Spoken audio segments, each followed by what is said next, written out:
विस्तार से जानते हैं। इस वक्त बड़ी खबर आ रही है, एलएसी पर भारत चीन के बीच हिंसक झड़प हुई है। इस झड़प में एक अफसर और 2 जवान शहीद हो गए। झड़प में चीनी सैनिकों के भी मारे जाने की खबर है। कल रात भारत चीन के बीच झड़प हुई थी। तो इस वक्त की बड़ी खबर भारत चीन बॉर्डर पर, जहां पर हिंसक झड़प हुई है। जी हां, इस झड़प में भारत का एक अफसर और 2 जवान शहीद हो गए। झड़प में चीनी सैनिकों के भी मारे जाने की खबर है। आपको बता दें कि कल रात भारत चीन के बीच झड़प हुई थी, जिसमें ये 2 जवान और एक अफसर शहीद हो गए हैं। तो एलएसी पर तनाव लगातार बना हुआ है। हालांकि कमांडर स्तरीय जो है बातचीत हुई थी, उसके बाद फिर से ये पहली बार झड़प का मामला सामने आया है, जिसमें एक अफसर और 2 जवान शहीद हो गए हैं। और बॉर्डर पे तनाव लगातार बना हुआ है और इस मसले को सुलझाने के लिए दोनों तरफ के अफसर बातचीत कर रहे हैं, लेकिन तनाव बरकरार है। 2 जवान, एक अफसर शहीद हो गए हैं। कल रात भारत चीन के बीच झड़प हुई थी, जिसके बाद से तनाव बढ़ गया है। तो एलएसी पर लगातार चीन की तरफ से नापाक कोशिश की जा रही है। बातचीत भी चल रही है, लेकिन इसके बावजूद हल निकलता हुआ नजर नहीं आ रहा है। शॉकिंग खबर है कि हमारे 3 बहादुर जवान ये शहीद हुए हैं। और वो कहां शहीद हुए? पैंगोंग सो लेक के यहां पर, जब स्टैंड ऑफ जो डी एस्केलेशन हो रहा था चाइना के बीच और हमारे बीच, तब ये सारी कार्रवाई हुई है। कल रात को ये सब हुआ है। कैसे ये शहीद हुए, ये सब कहानी हमको अभी तक पता नहीं है। लेकिन जो भी हो, आज तक 1969 से लेकर आज तक एक भी बुलेट फायर नहीं हुई है चाइना और भारत के बीच। ये धक्का बुक्की वाले किस्से, ये हमेशा के पीछे हटने वाले किस्से, ये हमेशा होते थे चाइना और भारत के बीच। लेकिन ये पहली बार हुआ है 1969 के बाद कि यहां पर कुछ टेंशन हुआ है, कुछ बातचीत हुई है, जिसकी वजह से दोनों तरफ के जो लोग हैं वो थोड़े से गुस्से में आ गए और यहां पर यह हरकत हुई है। बट whatever it is, हमको इस चीज का हमने बहुत स्ट्रांग रिप्लाई चाइना को देना चाहिए। और इस चीज का चाइना को जरूर कुछ ना कुछ भुगतना पड़ेगा, क्योंकि आपने हमारे एक कर्नल रैंक का ऑफिसर और हमारे 2 जवान, इनको आपने शहीद करवाया है। तो आप ऐसे ही नहीं बच पाएंगे। आपको ये जवाब जरूर देना पड़ेगा। And it is entirely shocking for the whole country. और हमारे साथ जुड़ चुके हैं जे.एस. संधू, जो रिटायर ब्रिगेडियर हैं। जे.एस. संधू साहब हमारे साथ जुड़े हुए हैं। संधू साहब, आपका हमारे साथ जुड़ने के लिए स्वागत है आपका। और मेरा सवाल सबसे पहले यही है कि बात नहीं बनी और अंजाम यहां तक पहुंच गया कि 2 जवान और एक अफसर हमारे शहीद हो गए। हाँ जी, I want you to ask me a specific question के शहीद हो गए 2 भी है, क्योंकि ये एक लाइन का कमेंट नहीं है। ये बहुत बड़ी लंबी दास्तां है जो 47 में शुरू हुई। आप देखिए कि चीन को हमारे 2 साल बाद उनको इंडिपेंडेंस मिला। उसके बाद उनके और हमारे फर्स्ट प्राइम मिनिस्टर जी के क्या रिलेशन रहे, हमने उस समय क्या गलतियां की। उस समय हमें प्लेटर के ऊपर सिक्योरिटी काउंसिल की सीट दी जा रही थी। जितने भी इंडियन ओशन के आइलैंड्स हैं, सब हमें दिए जा रहे थे। जी संधू साहब, आप बने रहिए। एक बड़ी खबर इस वक्त आ गई है। हम दर्शकों को बता दें कि एलएसी पर हिंसक झड़प के बाद हलचल तेज हो गई है। रक्षा मंत्री और तीनों सेना के प्रमुखों की बैठक हुई। चीन के साथ झड़प के बाद हुई अहम बैठक। सीडीएस विपिन रावत, विदेश मंत्री एस जयशंकर बैठक में मौजूद रहे। तो इस वक्त बड़ी खबर आपको बता दें कि एलएसी पर झड़प को लेकर चीन के विदेश मंत्रालय का बयान आया है। ग्लोबल टाइम्स के हवाले से खबर है। तो संधू साहब, हलचल तेज हो गई है और बैठकों का दौर भी अब शुरू हो चुका है।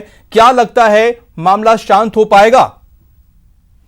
देखिए, मैं तो चाहता नहीं हूं शांत हो, क्योंकि ये जो ब्लफ है चाइना का, किसी न किसी समय इसको कॉल आउट करना चाहिए। ये ब्लफ है क्या? हम पहले हिंदी चीनी बाय बाय करते रहे, 62 तक कुछ नहीं किया। किसने किया, बिकॉज हम जो भी मैं कमेंट्स दे रहा हूँ ऐसे सोल्जर दे रहा हूँ, किसी को कोई इसमें पॉलिटिकल ओवरटोन नहीं पड़नी चाहिए। हमने बहुत गलतियां की हैं जी। अभी, उसके बाद भी जब भी हमने प्रेपरेशन की है, हम प्रेपरेशन करते रहे हैं पाकिस्तान स्पेसिफिक। जी। हम चाइना स्पेसिफिक कभी प्रेपरेशन नहीं की है, और जी। मैं कहूं कि अभी भी चाइना स्पेसिफिक नहीं। चाहे हम कागजों के ऊपर बोलते हैं जी। कि हमारी तैयारी 2.5 नेशंस को एक ही टाइम पे टैकल करने की है। 2.5 मतलब कि एक चाइना, जी। एक पाकिस्तान, और दूसरा जो इंटरनल सिचुएशन होगी ये हमें डील कर लेना चाहिए। हमें अपनी कैपेबिलिटी होनी चाहिए। मैं आपके माध्यम से जी। कंट्री के सबसे बड़े हेड जी। और छोटे से छोटे हेड को ये पूछना चाहता हूं कि क्या हम इसके लिए तैयार हैं? जय संधू अगर साहब, हम आप कहना इसके लिए चाहते हैं तैयार कि नहीं- ठुक ठुक सुनार की और एक लोहार की? या कुछ भी नहीं। हमने कभी beats my imagination. Apparently, the Chinese must have resorted to firing first, and Indians would have reacted. I am told that senior officials of both sides are present there and are trying their level best to defuse the situation.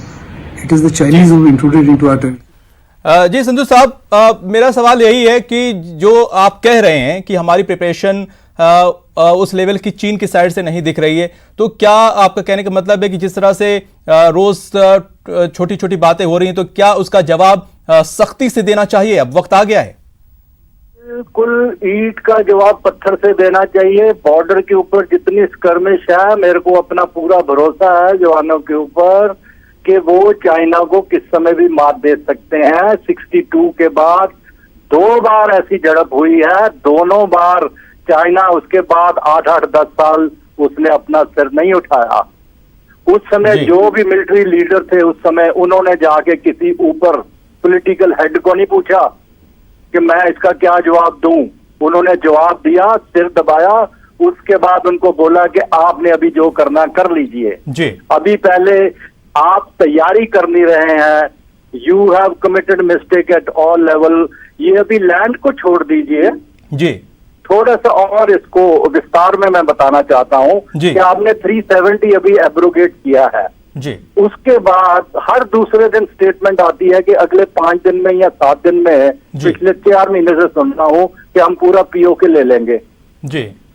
जब आप ये कर ही नहीं रहे, ना आपके पास इतनी क्षमता है, तो आप क्यों बोलते हैं ऐसे? तो संधू साहब, चाइना वो allow करेगा आप आपको? कहना चाहते हैं कि जो नीति है कहीं ना कहीं वो कमजोर है, जिसकी वजह से नेपाल भी आंख दिखाने लगा है। मैं बोल रहा हूँ नेपाल आपको आंख दिखा रहा है। आप क्या कर रहे हो? The only other Hindu country in the world that is showing you the eyes. जी। अभी मेरे को ये बताओ कि ऐसे जो भी स्टेट्समैनशिप है, जो भी पॉलिसी लीडर, चाहे वो फॉरेन में है, चाहे ये है एनएसए है, चाहे सीडीएस है, कुछ ही आपने क्या किया है? मतलब कि कितना आप ताकतवर हो। जैसे मैं बर्मा से शुरू होता हूँ, कम्बोडिया शुरू, नॉर्थ कोरिया से, ताइवान से, मलाक्का स्टेट से, इंडियन ओशन में, मैं बोलूं आर्मी से ज्यादा, आर्मी कंपोनेंट से ज्यादा जी। आपने अपना नेवल कंपोनेंट क्यों नहीं बढ़ाया है? आप पूरे चाइना को 2 हिस्सों में उसी दिन बांट सकते थे। अटलांटिक एंड पैसिफिक ओशन में आप उसको घुसने नहीं दे सकते, क्योंकि पूरा इंडियन ओशन है, बीच में ये बफर है। मलाक्का स्टेट एक आपके पास डिफाइल है जिसके ऊपर आप कुछ भी लगा के उसको रोक सकते हैं। तो चाइना को सिर्फ वहां बॉर्डर एरिया में 1-2 पोस्ट के ऊपर रोकना नहीं है, चाइना को overall economically, militarily, strategically, statesmanship. जी संजय साहब, लेकिन कहने की और बात है, लेकिन एक्चुअली में तो कुछ और दिखाई देता है। अब सरकार का स्टैंड है कि नहीं, पड़ोसी को हम बदल नहीं सकते हैं, तो बातचीत ही एक जो है हल है। बातचीत एक हल है। हल से आपने क्या किया है? जी। आपने पहले बोला, मैं फिर वापस जाऊंगा, एक्साइटिंग एरिया। आप खुद ही बताइए, आपको ज्यादा पता कितना हमारा एरिया वो ले चुके हैं। आप और पीछे चले जाइए, महाराजा रणजीत सिंह के समय ये सारा एरिया जितना भी था ये हिंदुस्तान का हिस्सा था। जी। डोगरा किंगडम, जनरल जोरावर सिंह ने सब जाके ये कब्जे किए हुए थे इसके ऊपर। जी। और उस समय हमारे लीडर जो है वो बोलते हैं इन्होंने हजारों किलोमीटर एरिया ले लिया चाइना ने बैठे बैठे, उसके बीच में रोड भी बना ली। रोड का भी हमें पता नहीं चला कब वो रोड बन गई। उनका दोनों ईस्ट वेस्ट पार्ट है कि सेलिएंट है उसके बीच में जो जाती है। संधू साहब, एक सवाल मेरा ये है कि क्या आपको लगता है कि जो भारत अपनी पूरी क्षमता है वो जो है पाकिस्तान साइड पे लगा रही है, क्या चाइना साइड से उतना नहीं कर पा रही है? आप रिपीट करेंगे क्वेश्चन एक बार फिर प्लीज? जी संधू साहब, मेरा सवाल यही है कि जो भारत की क्षमता है वो अपनी पूरी ताकत जो है पाकिस्तान के बॉर्डर पर झोंक रही है पाकिस्तान से निपटने के लिए, चीन की तरफ क्या कुछ कमी रह गई है? सिंपल एंड स्ट्रेट फॉरवर्ड है, चीन पाकिस्तान के ऊपर पूरी आंच नहीं आने देगा। पाकिस्तान अपने आप हिंदुस्तान का मुकाबला नहीं कर सकता है जी। जहां तक फोर्स टू फोर्स का सवाल है, न्यूक्लियर थ्रेट दे सकता है, वो हमेशा देता है, वो भी अभी इररिलेवेंट हो चुका है ओवरऑल वॉरफेयर में न्यूक्लियर थ्रेट भी। जी चाइना उसका सबसे बड़ा फ्रेंड है। फ्रेंड इसलिए है कि उसको इंडियन ओशन में डायरेक्ट लैंड रूट से जो उसका इकोनॉमिक कॉरिडोर है जी बिल्कुल, वो वहीं से पाकिस्तान से आके हो रहा है। जी संधू साहब, ये बहुत ही बड़ा मसला है, इस पर जाहिर सी बात है बातचीत बहुत उसके लिए वक्त भी चाहिए। और फिलहाल आपका हमारे साथ जुड़ने के लिए बहुत शुक्रिया। तो एलएसी पर जो है झड़प को लेकर आप देख सकते हैं तनाव यहां पर बढ़ गया है। 2 जवान और 1 अफसर भारत के शहीद हो गए हैं और उसके बाद से लगातार जो है अब बैठकों का दौर भी शुरू हो चुका है। बॉर्डर पे जो है जो भी दोनों तरफ की जो सेना है, लेकिन इस मामले पर भारत अपनी जो नीति है और अपनी कूटनीति के तहत इस मामलों पर आगे का समाधान करने की कोशिश में जुटी हुई है। बिल्कुल शंकर, कूटनीतिक समीकरणों की बातचीत हो रही है। ब्रजेश हमारे साथ लगातार जुड़े हुए हैं। ब्रजेश, जिस रणनीति कूटनीति की हम बात कर रहे हैं इसे उस तरीके से भी सॉल्व करना होगा और यही हो सकता है, यही एक रास्ता बचा हुआ है, क्योंकि चीन ने जो अपने मंसूबे हैं उसे बिल्कुल जाहिर कर दिया है कि उसकी मंशा क्या है, क्योंकि अब चाइना जो है, चीन जो है वो अब 2 कदम आगे। और तो हमारे साथ शैलेंद्र वांगू भी जुड़ चुके हैं, उनके पास चलते हैं, जो है नेशनल एडिटर हैं। शैलेंद्र, जिस तरह से बातचीत का सिर्फ दौर जारी है, बातें इससे पहले भी हो गई, लेकिन अब अंजाम यहां तक पहुंच गया कि हमारे 2 जवान 1 अफसर शहीद हो गए। क्या लगता है कि मामला किस तरह से ये शांत होगा? देखिए, अभी मैं ये बड़ा सवाल है कि मामला शांत कैसे होगा। हालांकि पिछले लगभग 1 महीने से कोशिश की जा रही थी कि सीमा पर तनाव को कम किया जाए और इसी बीच कोर कमांडर लेवल पर चर्चा भी हुई थी, जिसके बाद फैसला भी लिया गया था कि दोनों देशों की जो फौज है वो करीब 2.5 किलोमीटर पीछे हटेगी, और ऐसा हुआ भी था। लेकिन उस दौरान पैंगोंग लेक के आसपास जो गतिरोध बना हुआ है वो हल नहीं हो पाया था। और गलवान वैली में भी जो स्टेटमेंट आर्मी का आया है उसके मुताबिक डी-एस्केलेशन के दौरान ही ये हिंसक झड़प हुई है। हालांकि ये भी बताया जा रहा है कि वहां पर आज भी गोली नहीं चली है, यानी पिछले कई दशकों से जिस तरह से भारत चीन सीमा पर गोली नहीं चली है, कल भी गोली नहीं चली है, लेकिन माना जा रहा है कि ये हिंसक झड़प जो है ये पत्थरबाजी और मुक्केबाजी तक ये सीमित रही, जिसके चलते भारतीय 3 जो सोल्जर्स हैं उनकी, इसमें एक अधिकारी भी मौजूद है, उनकी इसमें जान गई है। और वहीं चीन की तरफ भी माना जा रहा है कि 3 से 4 जो चीन के फौजी हैं उनकी भी इसमें जान गई है। लेकिन फिलहाल वहां पर high level meeting, military level पे जो मीटिंग है वो फिलहाल वहां पर चल रही है ताकि सिचुएशन को हल किया जा सके जल्द से जल्द। और वहीं रक्षा मंत्री राजनाथ सिंह ने भी आज एक मीटिंग की है जिसमें विदेश मंत्री एस जयशंकर शामिल रहे हैं और साथ ही साथ सीडीएस भी इस बैठक में मौजूद है। शैलेंद्र, लेकिन चीन की तरफ से जो बयान आया है विदेश मंत्रालय की तरफ से, उसको देखें तो बात वही लगती है कि एक तो चोरी ऊपर से सीना जोरी। ग्लोबल टाइम्स के हवाले से यह बयान दिया गया है कि उसने आरोप भारत पर ही लगा दिया सीमा उल्लंघन का और मारपीट का भी आरोप लगाया है।